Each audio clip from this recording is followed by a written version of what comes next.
तो आज जब मैनेजमेंट इंफॉर्मेशन के फीचर्स डिस्कस करेंगे तो हमारे पास जो फर्स्ट फीचर है वो लिखा है रिलायबल। रिलायबल का ये मतलब है कि जो आप अकाउंटेंट आप जो इंफॉर्मेशन देते हैं अपने मैनेजर को, वो रिलायबल सोर्स से होनी चाहिए, या वो ऐसे बंदे ने परफॉर्म की हो जो उसके बारे में नॉलेज रखते हो। मिसाल के तौर पे अब अगर एक बंदा कोई सर्वे कंडक्ट कर रहा है तो ये ना हो कि वो बंदा खुद ही वो सर्वे फिल कर ले, जबकि उसने जो कस्टमर से फिल करवाना था वो उनसे फिल ही ना कर पाए। तो इससे उन्हें करेक्ट मार्केट डिमांड का पता नहीं चलेगा। अब इसका जो सेकंड फीचर है वो टाइमली है। अब अगर एक रिपोर्ट आपको महीने बाद चाहिए और आप जाके मैनेजर को वो 1.5 महीने बाद दे रहे हैं, तो उसकी जो टाइमलीनेस है, मतलब कि उसकी जो इफेक्टिवनेस है वो रिड्यूस हो जाएगी।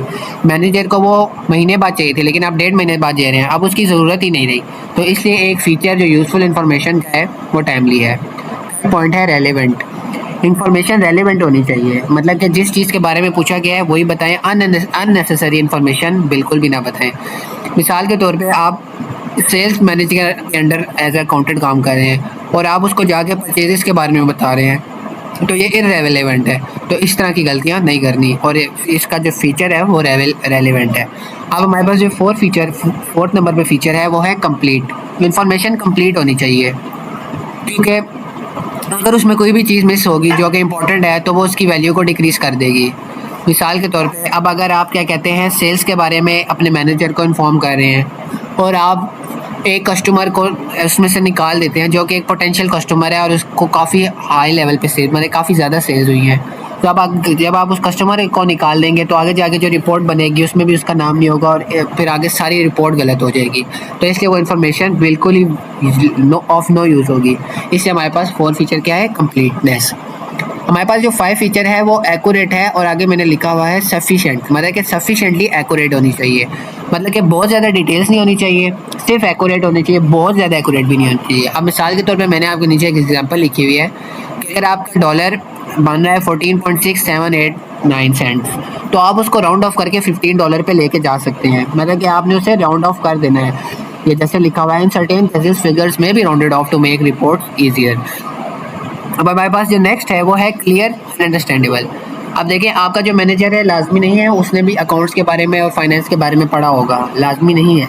इसलिए एज एन अकाउंटेंट आपने अकाउंटिंग के जो जार्गन्स होते हैं, जो डिफ़िकल्ट वर्ड्स होते हैं, जैसे वेरिएंस रिपोर्ट और डिफरेंट जो मुश्किल वर्ड्स हैं, कॉस्ट इफेक्टिवनेस, बजटिंग के और जो आगे मुख्तलिफ वर्ड्स हैं, वो आपने अपनी रिपोर्ट में यूज़ नहीं करनी। ये ना हो कि आपके मैनेजर को समझ ही ना आ रहा हो कि आप क्या बोल रहे हैं, और कम्युनिकेशन बिल्कुल ही बर्बाद हो जाए। इसलिए आपने अवॉइड करना है अकाउंटिंग जार्गन्स को और सिंपल से सिंपल लैंग्वेज इस्तेमाल करनी है। हमारे पास जो 7 पॉइंट है वो टाइमलीनेस है। टाइमलीनेस का ये मतलब है कि ये ऊपर टाइमली से ही रिलेटेड है, बट थोड़ा सा डिफरेंट है कि कुछ रिपोर्ट्स आपको मंथली चाहिए होंगी, जैसे सेल्स की रिपोर्ट, सेल्स मतलब कि total sales in months, purchase in months, और कुछ रिपोर्ट्स आपको वीकली चाहिए होंगी, मतलब कि आपने कितनी इन्वेंट्री परचेज की एक हफ्ते में, आपके कितने कस्टमर्स ने चीज़ें खरीदी हफ्ते में।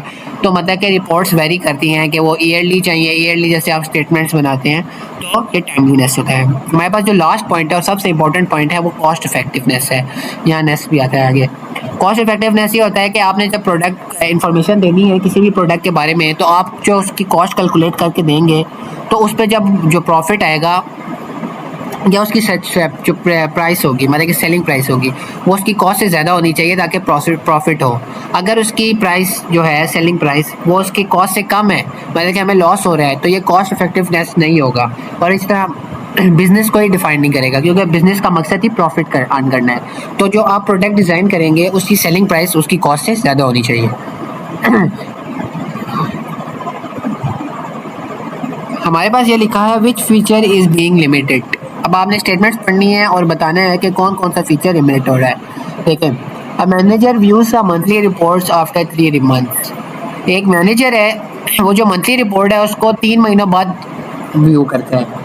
देखिए, एक रिपोर्ट जो मंथली प्रोड्यूस हो रही है उसको मैनेजमेंट 3 महीने बाद रिव्यू कर रहा है, इसका मतलब उसकी जो टाइमली वाली फीचर है वो इफेक्ट हो रहा है, उसके वो ज़ाया हो रहा है, मतलब कि उसकी जो इन्फॉर्मेशन है उसमें कमी आ रही है। तो मतलब कि मैनेजर को जो आफ्टर 3 मंथ्स अब वो मंथली रिपोर्ट रिव्यू कर रहा है, तो मैनेजर को हमने जो रिपोर्ट प्रोवाइड करनी है वो भी फिर क्या करनी है, मंथली प्रोवाइड करनी है, ताकि वो एक इफेक्टिव मैनेजमेंट इन्फॉर्मेशन हो। अब नीचे लिखा हुआ है a customer car details are also included sorry in his aged debt analysis। अब देखिए एजेड डेप्ट एनालिसिस ये होता है कि आपने जब जिसमें आप रिकॉर्ड करते हैं कि आपने कस्टमर को कितने दिन दिए हुए हैं कि वो अपनी पेमेंट कर दे जो उसने गुड्स खरीदे थे। आप ये सिंपली समझ लें।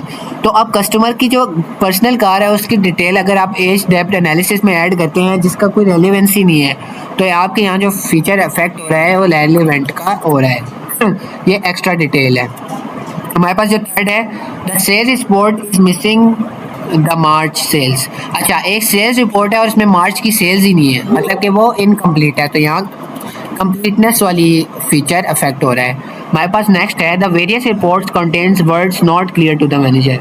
वेरियंस रिपोर्ट है उसमें कुछ वर्ड्स हैं जो मैनेजर को क्लियर ही नहीं है, मतलब कि आपने कोई अकाउंटिंग जर्गन्स यूज़ किए। इसका मतलब इसमें क्लियर या आप कर लें अंडरस्टैंडेबल का फीचर अफेक्ट हो रहा है। अंडरस्टैंडेबल। अब आप नीचे चलते हैं। Report was prepared from a random website, मतलब कि वो रिलायबल नहीं है। वो आपने किसी रैंडम वेबसाइट से किया जो किसी का पर्सनल व्यू भी हो सकता है, जो कि गलत फैक्ट्स एंड फिगर्स हो सकते हैं। तो वो इन्फॉर्मेशन रिलायबल नहीं है, वो गलत भी हो सकती है। तो यहाँ रिलायबल का फीचर इफेक्ट हो रहा है। अब नीचे लिखा हुआ है, the company was bearing a loss by selling product ए। देखें अब उसकी कॉस्ट ज़्यादा हो रही है, लॉस का ये मतलब है, और प्राइस हमने कम रखी है। इसका मतलब इसकी जो कॉस्ट इफेक्टिवनेस वाली फीचर है वो हम क्या कहते हैं, इसमें हमने इफेक्ट किया है, यूज़ इसमें नहीं है। तो हमारे पास इसमें ये वाला फीचर इफेक्ट हो रहा है। हमारे पास लास्ट है, the report contain values with large decimal places.